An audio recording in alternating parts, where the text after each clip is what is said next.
नमस्कार दोस्तों, one note classes में आपका स्वागत है। मैं ललित कुमार सैनी।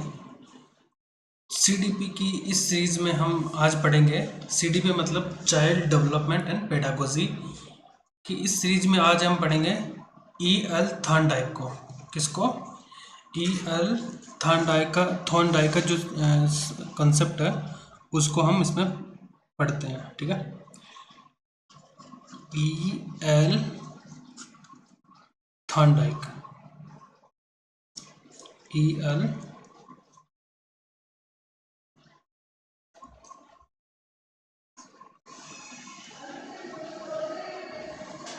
थॉर्नडाइक।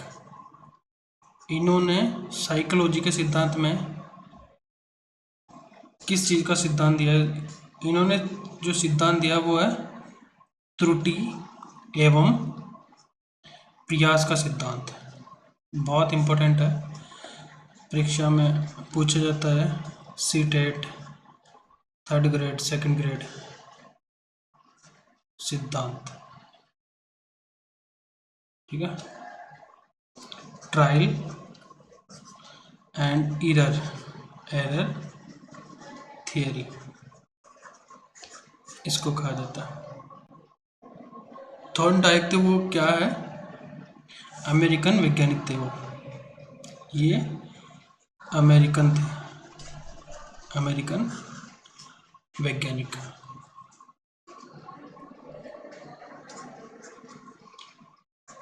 ये वास्तव में पशु वैज्ञानिक थे। क्या थे? पशु वैज्ञानिक।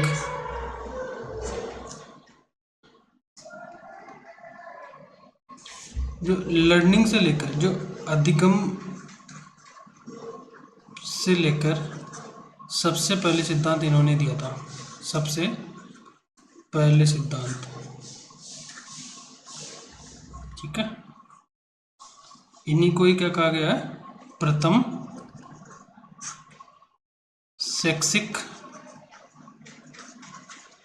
मनोवैज्ञानिक। प्रथम शैक्षिक मनोवैज्ञानिक कहा गया इनको। ठीक है,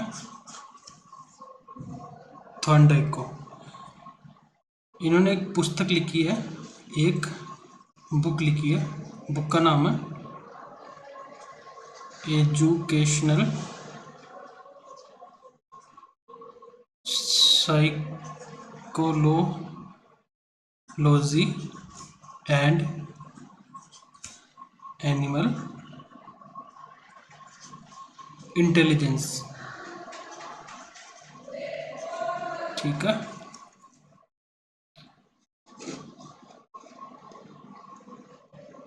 इन्होंने जो सिद्धांत दिया वो क्या है? प्रयास एंड त्रुटि का सिद्धांत। प्रयास एवं त्रुटि का सिद्धांत। इसमें क्या होता है कि किसी की उत्तेजना बढ़ा दे तो वह उसके प्रति अनुक्रिया करेगा। ठीक है, क्या इसमें क्या होता है? अगर हम किसी की उत्तेजना बढ़ा दे तो वह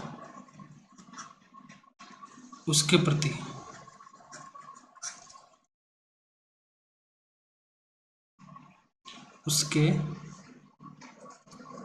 प्रति अनुक्रिया करेगा। और वह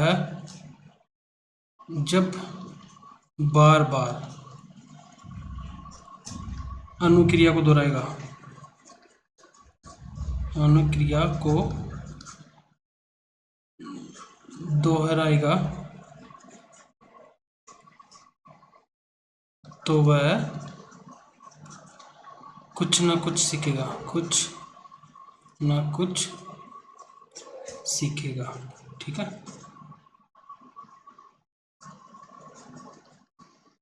तो ये क्या हुआ? थॉर्नडाइक साहब का सिद्धांत है।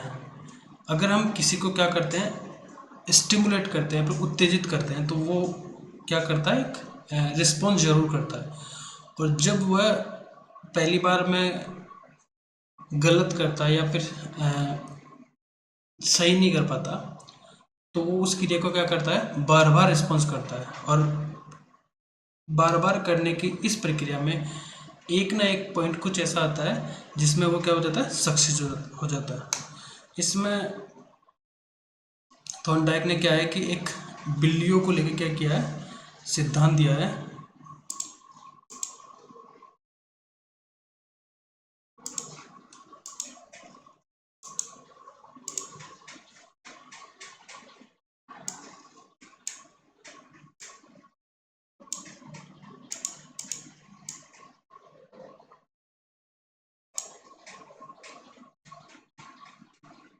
ठीक है, ये सिद्धांत है।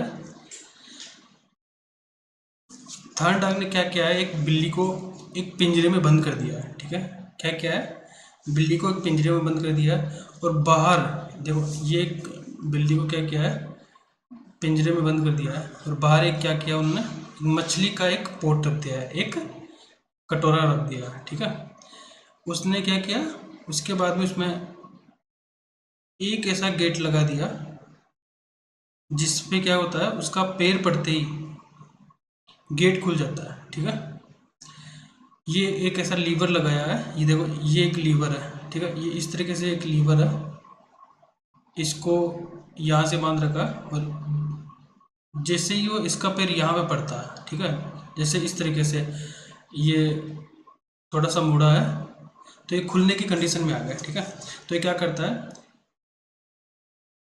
बिल्ली को पिंजरे में रखता है और एक लीवर लगा देता है पिंजरे के।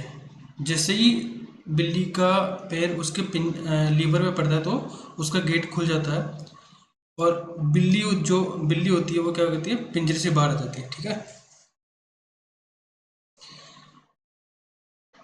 तो वो क्या इससे क्या करता है, वो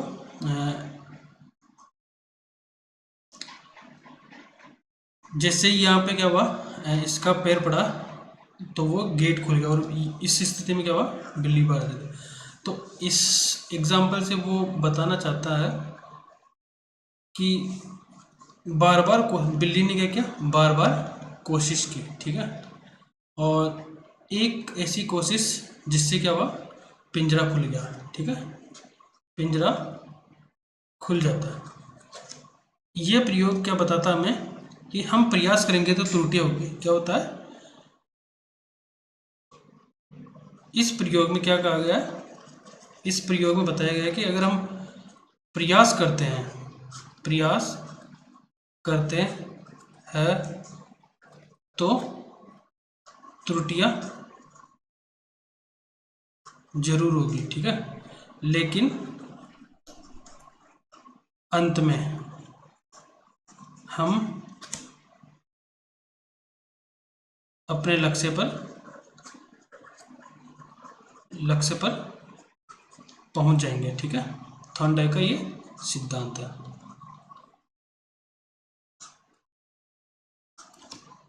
यानी कि सीख जाएंगे अपन। ठीक है, थॉर्नडाइक ने दो सिद्धांत दिए हैं। कौन कौन से, थॉर्नडाइक के, यार ये बार बार क्यों गलती हो रहा है मुझसे,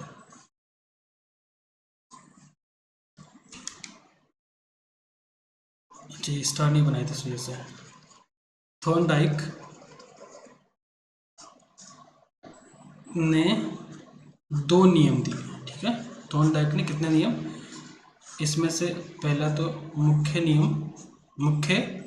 नियम, और दूसरा है गौण नियम। ठीक है, दूसरा गौण नियम, प्राइमरी और जो प्राथमिक जो नियम है, इसको प्राथमिक नियम भी कहते हैं। ठीक है, इसमें इन्होंने क्या, कितने रूल बताए, तीन रूल बताए हैं। प्राथमिक और जो मुख्य नियम, उसमें तीन रूल बताए। कौन कौन से रूल बताए,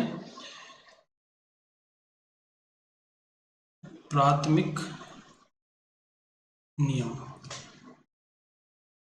ठीक है, इसमें इन्होंने बताया कि एक तो अभ्यास का नियम, दूसरा आता है तत्परता का नियम,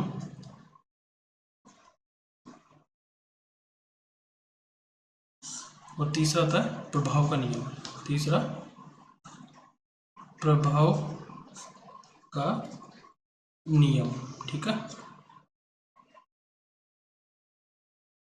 हम सब तीनों को सेपरेट पढ़ते हैं।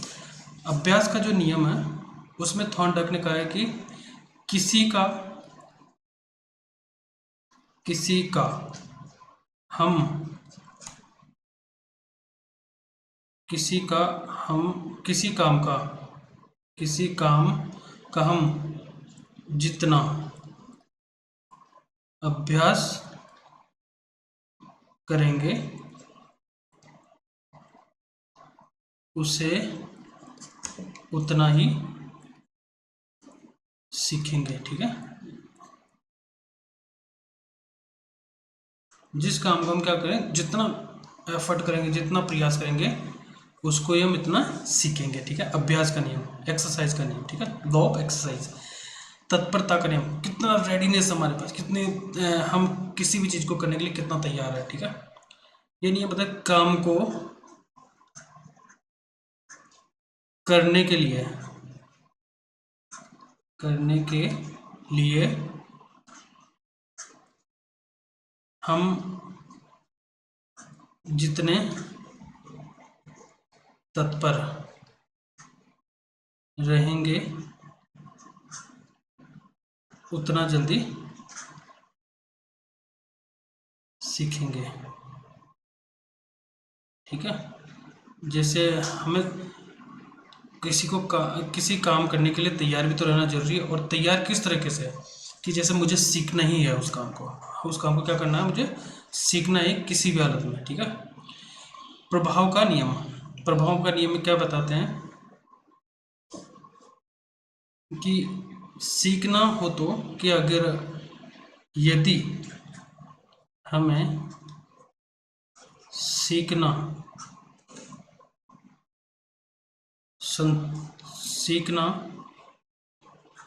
संतोषजनक हो तो सीखना तीव्र हो जाता है। ठीक है, क्या हो जाता है, तीव्र हो जाता है। यदि सीखना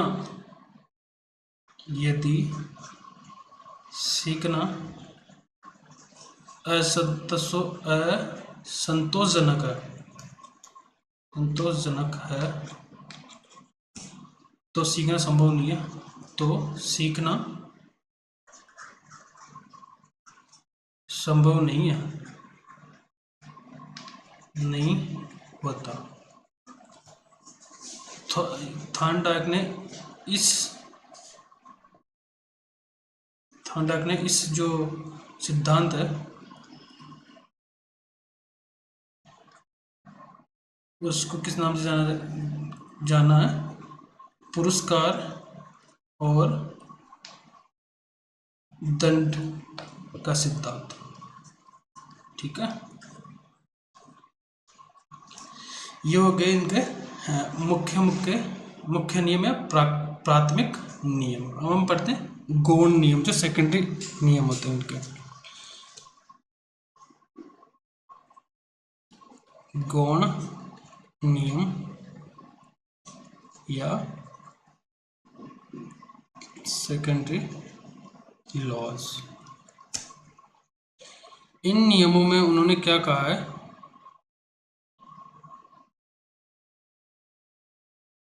इन नियमों में थॉर्नडाइक ने इनको 6 भागों में बांटा है। ठीक है, पहला जो भाग है वो क्या है, मनोवृत्ति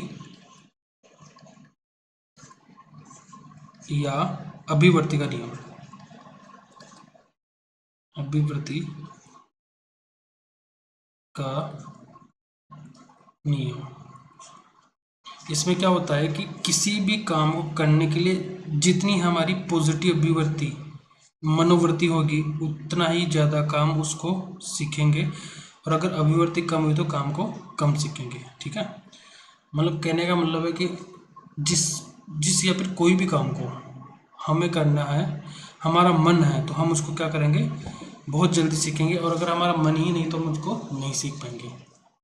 ठीक है, तो हम इसको लिखते रहना साथ के साथ, इस नोट्स को उतारते जाना। किसी भी काम को करने के लिए जितनी हमारी पॉजिटिव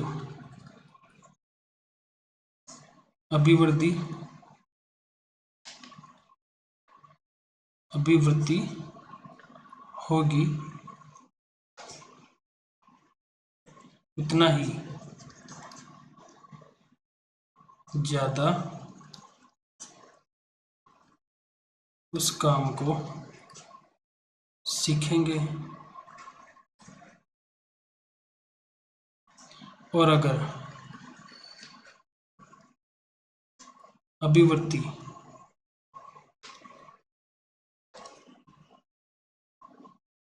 अभिवृत्ति कम हुई तो उस काम को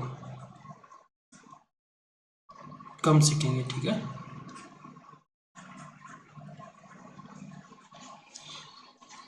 आंशिक क्रिया दूसरा आता है, आंशिक क्रिया का दूसरा।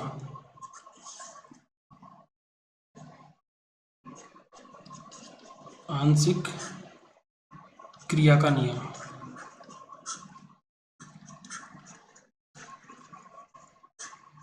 ठीक है, लॉ ऑफ, इसको इंग्लिश में कहते हैं लॉ ऑफ पार्शियल एक्शन। ठीक है, इसमें क्या होता है कि हम अपने पूरे कार्य को छोटे छोटे भागों में विभाजित करके अगर करते हैं तो शीघ्र और सरल हो जाता है। ठीक है, अगर हम अपने पूरे कार्य को छोटे छोटे भागों में विभाजित करते हैं, विभाजित करके करें तो यह अधिक शीघ्र और सरल हो जाता है। और क्या हो जाता है, सरल हो जाता है। ठीक है, ये क्या हुआ, आंशिक क्रिया का नियम। ये हमारा आंशिक क्रिया का नियम हुआ। तीसरा आते हैं आत्मीकरण का नियम। तीसरा क्या है, तीसरा है आत्मीकरण का नियम। इंग्लिश में इसको कहेंगे लॉ ऑफ एजिमिलेशन।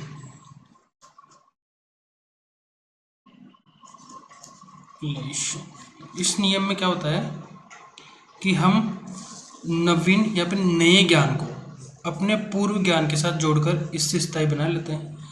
इससे अधिक सुगम और सरल हो जाता है। मतलब जो सीखना है वो क्या हो जाता है, सुगम और सरल हो जाता है। इसमें हम नवीन ज्ञान को अपने पूर्व ज्ञान के साथ जोड़कर इसे स्थायी बना देते हैं। ठीक है, इससे क्या होता है, इससे जो लर्निंग होती है, जो अधिगम होता है, वो सुगम और सरल हो जाता है। सुगम और सरल हो जाता। चौथा है सहचर्य का नियम। चौथा है सहचर्य क्रिया का नियम। ठीक है, इंग्लिश में कहेंगे लॉ ऑफ एसोसिएटिव शिफ्टिंग। ठीक है, इस नियम में क्या कहा गया है, पहले की गई क्रिया को अन्य परिस्थितियों में भी उसी प्रकार करना। पहले की गई क्रिया को दूसरी या फिर अन्य परिस्थिति में भी उसी प्रकार करना। ठीक है, चौथा है सॉरी चौथा हमने कर लिया, पांचवा है। पांचवा क्या है, बहु प्रतिक्रिया का नियम। बहु प्रतिक्रिया का नियम इंग्लिश में कहेंगे हम law of multipurpose multi response. इस नियम में क्या होता है, इस नियम में इन्होंने कहा है, बताया है कि हम नया कार्य सीखते समय अनेक प्रतिक्रियाएं और प्रयास करते हैं। हम क्या करते हैं, बहु प्रतिक्रिया और प्रयास करते हैं तथा उसके या फिर उसके बाद उस कार्य को करने की सही विधि मालूम हो जाती है। हम कोशिश करते हैं बार बार जब गलत करते हैं या फिर हमसे सही नहीं हो पाता, हम उसके कई सारे तरीकों से उसको कर लेते हैं, तो अंत में क्या पता चलता है कि ये तो हमारे करने के तरीके थे ही नहीं, सही तरीका तो ये था। ठीक है, तो हम इसमें क्या करते हैं, हम नया कार्य सीखते समय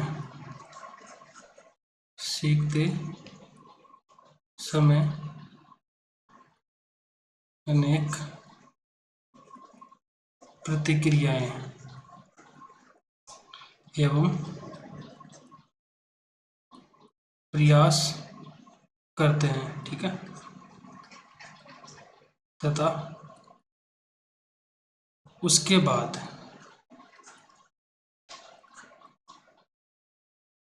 उस कार्य को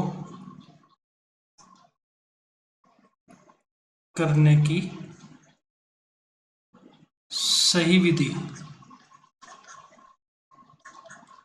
मालूम होती है। लास्ट में हमें क्या होता है, हमें पता चल जाता है कि जितने भी हमने प्रयास किए वो सही नहीं है, वो गलत है, जबकि सही प्रयास तो ये लास्ट वाला है। ठीक है, तो हम क्या करते हैं, हम कोशिश करने पर ही निर्णय पर पहुंचते हैं, और हमें कोशिश करते रहना चाहिए हमेशा के लिए। जीवन में कभी भी कोशिश नहीं रुकनी चाहिए लक्ष्य को पाने के लिए। लास्ट में आता है सादृश्य का नियम। सादृश्यता का नियम, लॉ ऑफ एनालॉजी। इसमें क्या होता है कि जो पुरानी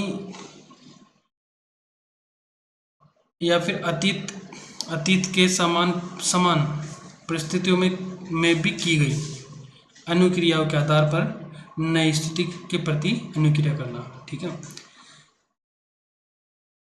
इसमें क्या होता है कि जो अतीत में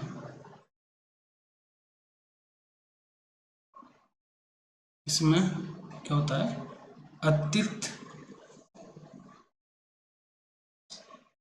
अतीत की समान परिस्थितियों में की गई अनुक्रियाओं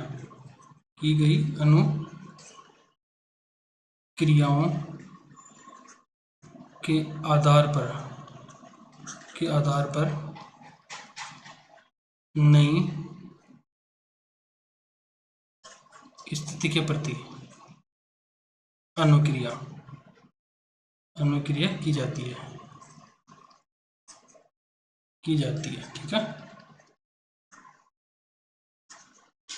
अतीत की समान परिस्थितियों में की गई अनुक्रिया के आधार पर ही नई स्थिति के प्रति अनुक्रिया की जाती है। मतलब अगर पहले हमारे जीवन में कभी कोई परिस्थिति आई है, उसको निपटने के लिए हमने जो क्रिया की है, उसको भी हम जो हमारे आने वाली जो कोई नई समस्याएं आती है, नई स्थिति या परिस्थिति बनती है, उससे निपटने के लिए हम उसको रिस्पॉन्स करते हैं। तो इसको क्या कहते हैं हम?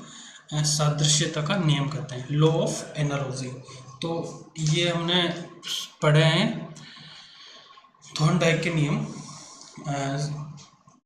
प्राथमिक और द्वितीयक नियम पढ़े हैं, मुख्य और गौण नियम पढ़े हैं। और इसमें हम पढ़े हैं कि प्रयास और त्रुटि का सिद्धांत क्या है। बिल्ली के जो एग्जाम्पल है, उसके माध्यम से भी हमने इसको सीखने और समझने का प्रयास किया है।